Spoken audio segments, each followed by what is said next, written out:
Hi everyone, my name is Caroline Drury, founder of the Beyond Before and After Fitness app, co-founder of Macropath, the AI app that just tells you what to eat.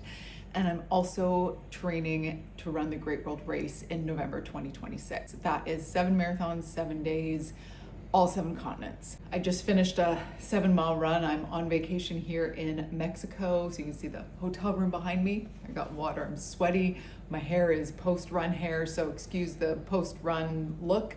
But I just finished a major milestone in my training. So I really wanted to take the time to recap it for you all. Last week, finalized phase 1 of my training for the Great World Race. I have my training broken down into 5 phases. I have a previous video on what the 5 phases are. I'll just recap super quick though. Phase 1 started in November, a year out from when I'll be running the race, this coming November. And phase 1 was getting myself into just great half marathon shape, starting at about 20 miles a week in November, ramping all the way up to about 40 miles per week at the end of January. Phase 2, which I'm entering into now, this is why this is a major transition point in my training. Phase 2 is getting myself into great marathon shape. Now I've run marathons before, but this is going to be different. And I'll talk about that a little bit more later, but this is a 5-month phase. This is going to take me from the end of January 26 until the end of June. After that, I'm going into phase 3, which is being in great marathon shape, but starting to put some back-to-backs together, so 2 to 3 back-to-backs of longer miles. Phase 4 is really solidifying those back-to-back long runs, but without blowing myself out.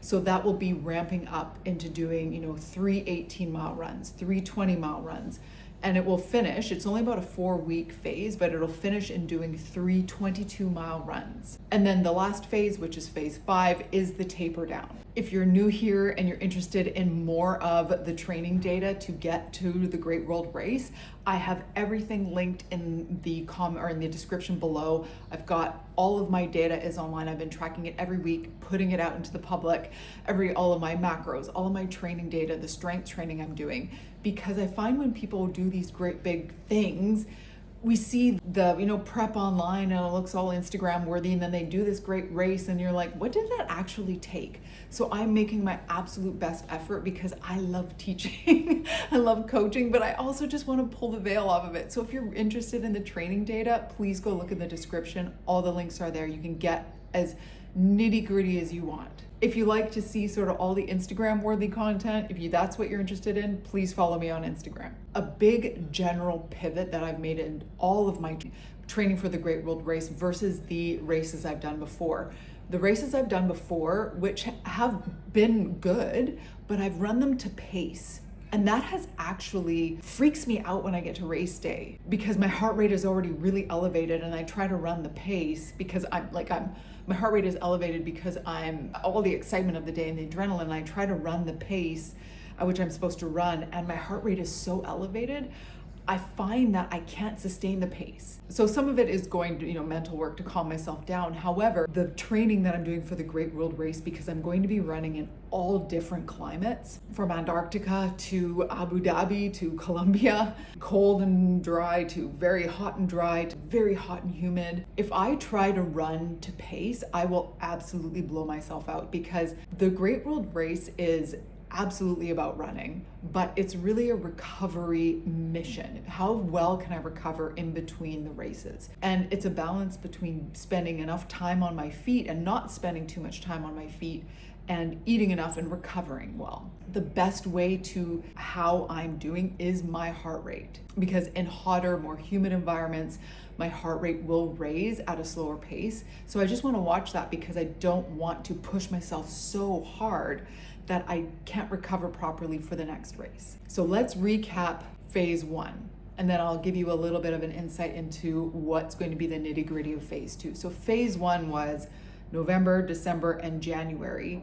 So November 25, December 25, and January 26, about 12 weeks. And I scaled from 25 miles a week up to 40 miles a week. 95% of the runs that I did were strictly in zone 2.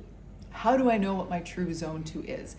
I'm using the Garmin data here. Now, Garmin tells me that my zone 2 is 100 to 130 beats per minute because it's doing it based on a math formula. However, I'm inputting all of my data into, it was I call it Coach GPT, Chat GPT, now it's Gemini. And because of my data, it can truly see that my true zone 2 heart rate is actually 140 to 150 beats per minute because it's taking my actual data. So that's a very important thing to note. If I was training to what Garmin, using this standardized math formula, says would be my zone 2, I would be way under training. There's my husband in the background. You can see his legs. He's going out to the pool. So to be in my true zone 2 has been very important. And I've watched my fitness just escalate. What are those fitness metrics? I'll get into that. No, it's fine. I'll just let you walk out though.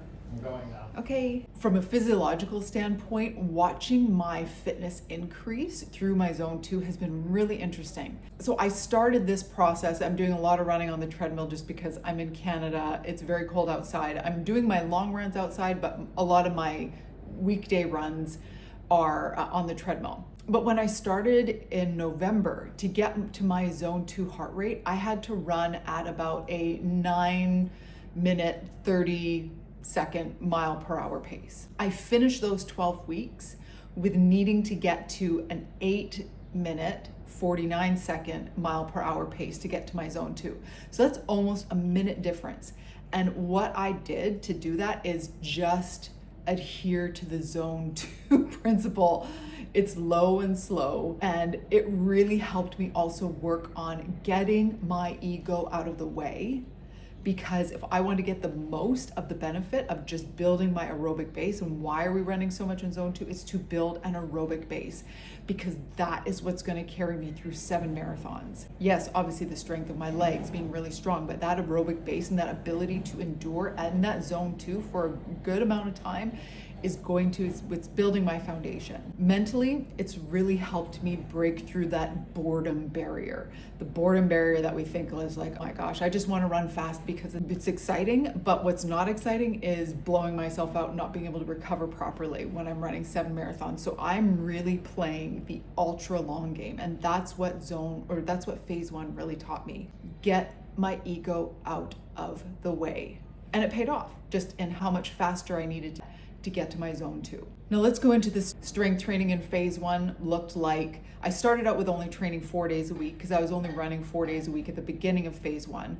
I transitioned into running 5 days a week, and therefore my strength training transitioned into 5 days a week, but it's not all heavy lifting. What my strength training looks like is a balance between heavy barbell work, compound movements, I'll explain what that is, and then doing that 2 days a week, and then 3 days a week doing core and accessory work. So the 2 days a week of compound movements, exercises with a barbell, meaning that I'm moving more than one joint and one muscle group at a time. This is what's going to help my body be able to absorb and deal with the impact of all the running I'm doing now, but all the running I'm going to be doing with over 7 marathons. Those 2 days a week of strength training look like a full body push movement day and then a full body pull movement day. Each day consists of only 4 exercises, but they're heavy and I've got to warm up properly. So people look at it and they think, oh, you're only doing 4 exercises. No, I'm doing probably doing, because I'm doing 4 sets of each, and then I do about 4 warm-up reps. So I'm doing about 8 sets of each, warm-ups and working sets included. The push day equals 4 sets of full body squats, barbell squats, bench press, hip thrusts, and overhead barbell press. That's it for the full body push day. Full body pull day consists of deadlifts, Romanian deadlifts, a barbell row, and chin-ups. Those are absolutely the most functional 8 exercises you could possibly do. I always tell people, if you do nothing else, do those 8 exercises, just break them up into 2 days. That's it, bada bing, bada boom. The other 3 days, I am doing a lot of core work because I have to be able to keep my form. And the one thing you see is people get tired when they're running is they start to go like this. They start to hunch over. It's all the core here around the back is this whole sort of belt area. That's what I'm strengthening. And then also, just really honing in specific in my hip strength and also my ankle and my foot strength. So the lower legs, because if you think about it, that's what's got to spring me forward over 7 marathons. And it's going to be the weak link, because it's the smallest, a big toe joint, super small, but it's when you're rolling over it like this, huge impact. It's got to be strong. My ankles, our ankles, we take it so for granted. Our lower calf and our Achilles and things like that, because it provides so much spring, we take it for granted. So I'm doing specific exercises to strengthen all of that. It takes patience. It's teaching me a lot, but I'm doing it, and I'm actually really noticing how much stronger all those teeny tiny little joints are getting. So that's actually kind of exciting. Like things that used to be quite difficult are now, I'm like, my feet are stronger. We don't think about feet strength. Nutrition and macros. That was a big success in my phase 1. I've been maintaining about 2,000 calories a day with a weekly refeed/treat meal. My maintenance level calories are probably at about 2,500, but I'm eating at 2,000 calories right now because I'm going on a very slow fat loss phase, because I happily live at 140 to 145 pounds. I'm working down slowly through phase 1 and then through mid phase 2 to get to about 130 pounds, which I can very healthily and happily and energetically live at. Not for aesthetics. That's a big shift. It's because of performance. That 10 to 12 pounds, losing that is going to be massive for my joints and my hips, my back, everything over 7 marathons.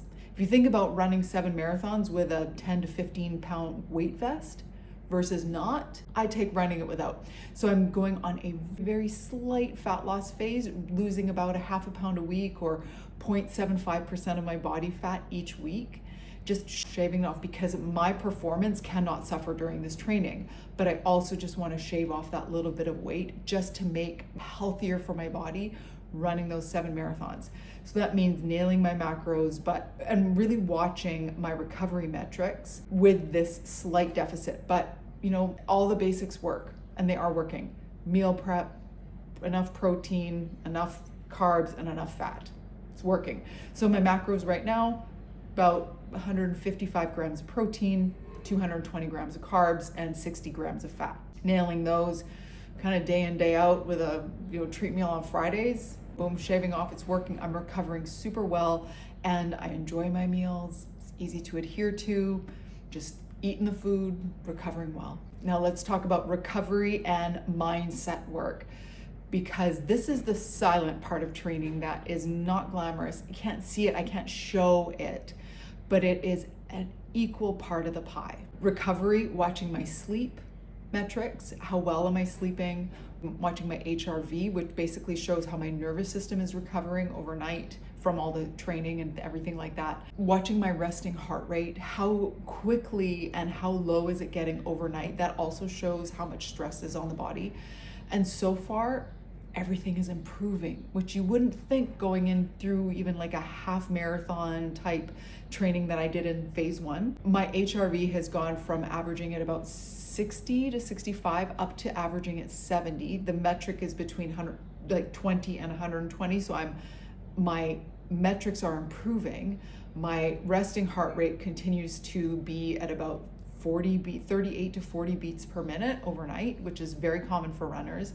My blood pressure is good because we have a blood pressure monitor at home, so my blood pressure isn't dropping. I'm like a solid 120/80. And my sleep metrics are awesome. I'm falling asleep within 5 to 10 minutes.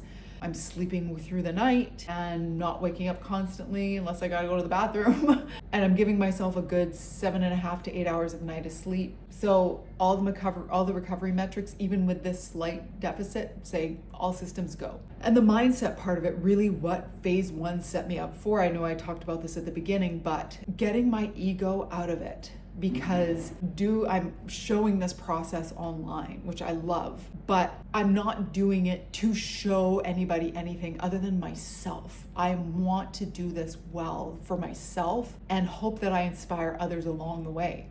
So it takes a lot though, because the online world only, we show things through showing, and it requires super sexy, fancy things to draw attention. Running slow and slow for most of zone 1, anyone ever saw me do was like, here I am in zone 2 again, plodding along. And so it really taught me to be humble about it, which I feel actually just releases so much anxiety and stress. So I've really looked at this as an exercise in humility, which it was unexpected for me, and patience. I'm slowing down. So it really is kind of seeping into all other areas of my life, which I love. So that was kind of unexpected. So phase one taught me to slow down, be humble. I can't show, my ego doesn't have a seat at this table right now. It can't, because I will injure myself. But what happened during phase one is that I only got better. All my metrics showed it. So there is a reward in that for me, in being patient, getting my ego out of the way, coming at this with humility. Yeah, the reward was no injuries, awesome sleep, awesome recovery, healthier, happier mindset, winning. So what is phase two as I transition into phase two? Like I alluded to at the beginning, phase two really is marathon prep. This is going to be 5 months of really pushing myself, especially now that I'm training to heart rate. It's going to be really interesting. I've never done a marathon prep training to heart rate. So that's going to be really interesting. And I'm so curious to see what this phase will teach me. For now, everything is just kind of, cut and paste. Not cut and paste, it's just longer miles. I'll be transitioning up to about 60 or 70 miles a week by the end of this. I'm at about 40 miles per week right now. Also adding in elevation, because I've done a lot of strength work on my feet, my ankles. But the next thing is, because I run so much on a treadmill, adding elevation. So 2 to 3 to 4 to 5% pitches on different days, because that's really going to test my foot ankle strength. Is going to help build up my Achilles strength, lower calf strength, things like that. Because again, even though I'm not going to have that kind of a pitch when I'm running the marathons, running on a pitch like this will strengthen them so that I don't blow them out over the course of those 7 marathons. I hope something in here was interesting. If you have any questions, please let me know. Go into the description. You can look at all of my data. Again, like I said, it's all out there online. Follow me on Instagram. I'm really enjoying going through this process, and I hope that you have a wonderful day.